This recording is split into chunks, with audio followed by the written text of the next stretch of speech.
Glovebox Live's Nick John interviews singer-songwriter Sarah McQUAID.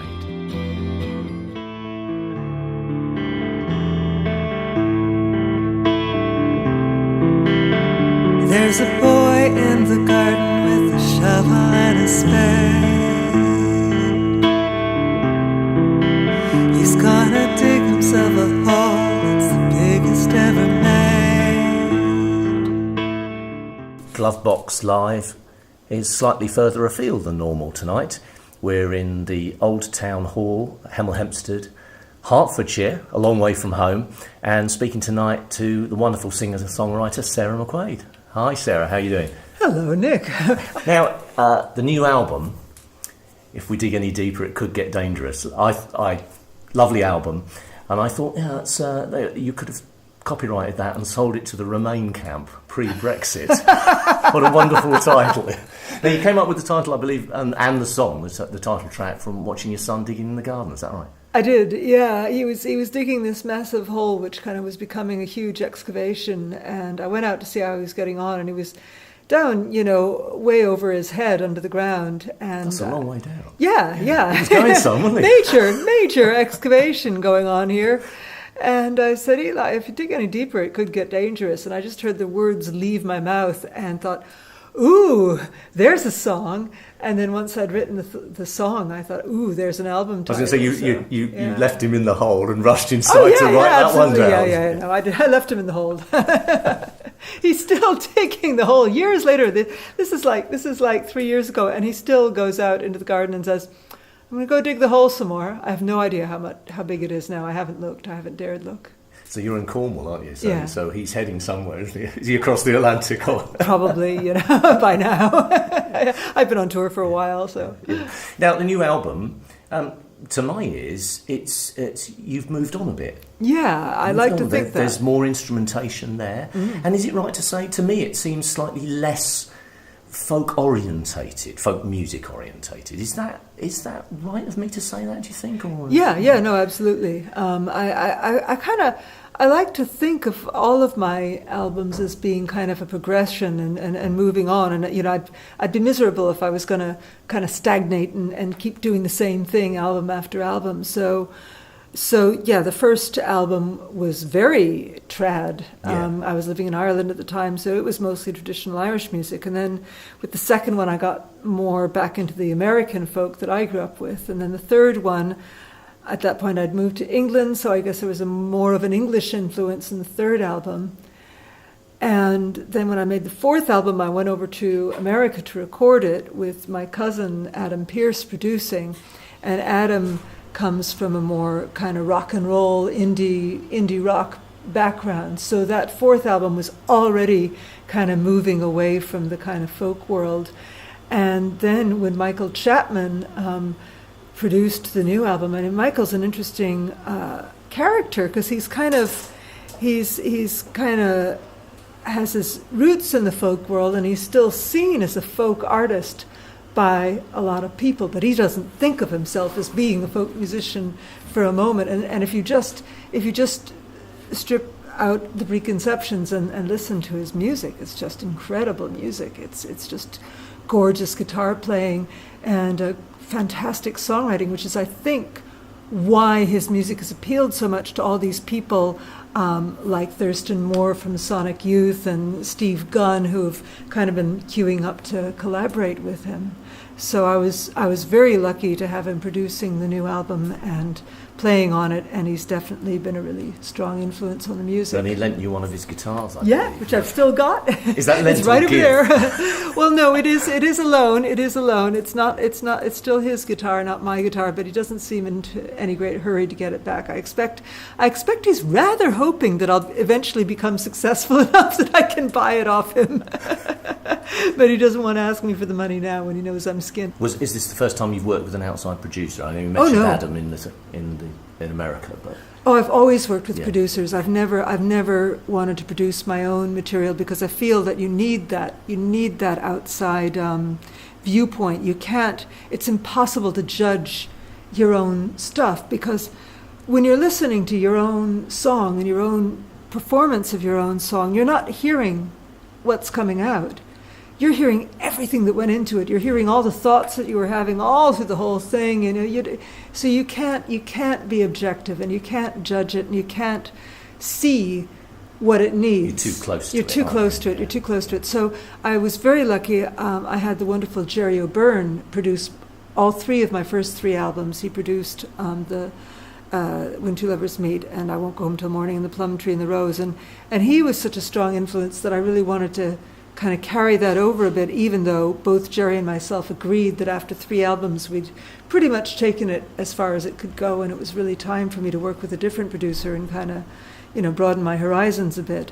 But I asked Jerry to co-write a song with me, both for the fourth album, Walking Into White, and for the new album, If We Dig Any Deeper It Could Get Dangerous. So he co-wrote songs with me for both of those albums, and I'm really happy that he did. I think they're great, strong, and really strong songs. They're songs that get singled out for mention in the reviews, and justifiably so, I think. Boy in the garden, shovel and spade, biggest hole ever made. I say I know you're having fun, I don't want to make a fuss, but if you dig any deeper, it could get dangerous.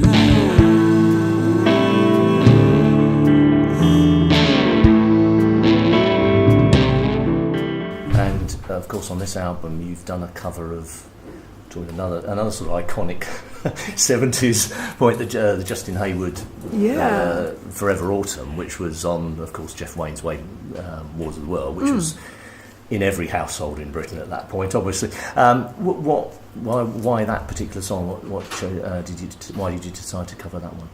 Well, I've always liked to have at least one cover song on all the albums, because I think it's kind of a good thing to do if you're writing songs, try and get yourself into another songwriter's head. And I've always wanted to record songs, A, that I felt strongly about, that I felt were really powerful songs, and B, that I felt like I could bring something to them, So on previous albums, I've recorded songs by Bobby Gentry, by Ewan MacColl, by John Martin, and I went to see the arena stage show of the War of the Worlds in Manchester a couple of years ago, and that song in particular really struck me, and I was listening to it afterwards. I was listening to it back at the hotel where we were staying, myself and Martin Stansbury, who I should mention, speaking of producers, Martin produced, as well as engineering, the Mama album that I made with Zoe of Sunshine on a Rainy Day fame. So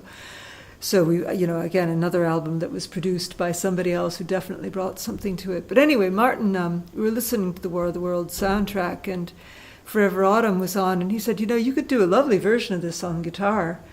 And I just said, oh, yeah, that's a thought. And I just picked up the guitar and started picking out that little melodic theme at the start, the do-do-do-do-do-do-do. And I thought, ooh, that works. That's pretty. So I decided to do it. Bringing something different to a song. Yeah, exactly, well, not just covering it in the exact way it was done No. originally. There's no point in doing that. Out from it as well. Yeah, and it's a really tricky balancing act, because you've got to bring something new to it, but you've also got to be true to it. You can't...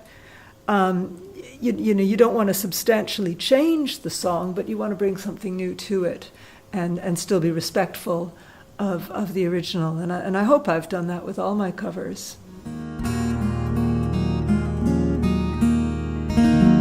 The summer sun is fading as the year grows old, and darker days are drawing near.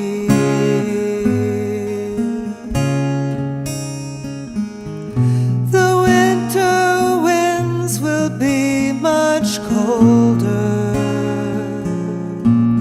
Now you're not here. Tell me about the song One Sparrow Down on the new album. Yeah, that was Shades that of was a fun Tom's one. Diner, Suzanne Vega in there. Yeah, but it was very Joni Mitchell as well, I thought. Yeah. I didn't like that. It was such sparse instrumentation. Very different for you, I thought. That Yeah. I mean, it's terrible, It's a bit sad. I wrote the song, and I thought, and I wanted to do it as an a cappella song, and I thought maybe with a bit of percussion, and I thought, dang, if I do that, everybody's going to say Suzanne Vega, Tom Steiner. And actually, the songs, I mean, if you stuck music behind both songs, they wouldn't be similar at all. Yeah. How do you find does songwriting come easy to you? Does lyric writing come easily to you, or do you have to work hard at it, or is it a bit of both all the time? It's a bit of both all the time. For the last two albums, what I've wound up doing, it was accidental with the previous album, Walking Into White, and then on purpose with this album. With Walking Into White, I'd been so busy touring over the few years before I recorded that album that I'd been getting song ideas all the time and making notes of them and writing down bits of lyrics and and using the voice memo app on my phone to record either vocal melodies or guitar riffs or just ideas I had for chord progressions and things. And so by the time I'd actually booked the studio time and the flights over to the USA to record the album, I hadn't finished a single song, but I had tons of song ideas, way more song ideas than I could use. So I sat down with all my ideas and went through them and kind of, I'd try fleshing out one idea into a song, and if I didn't feel it was going anywhere, then I'd go, okay, let's move on to something else. And because I had all these ideas, that was very easy. And then I kind of got into a rhythm of songwriting, and it started coming together, and themes, kind of overarching themes, started developing.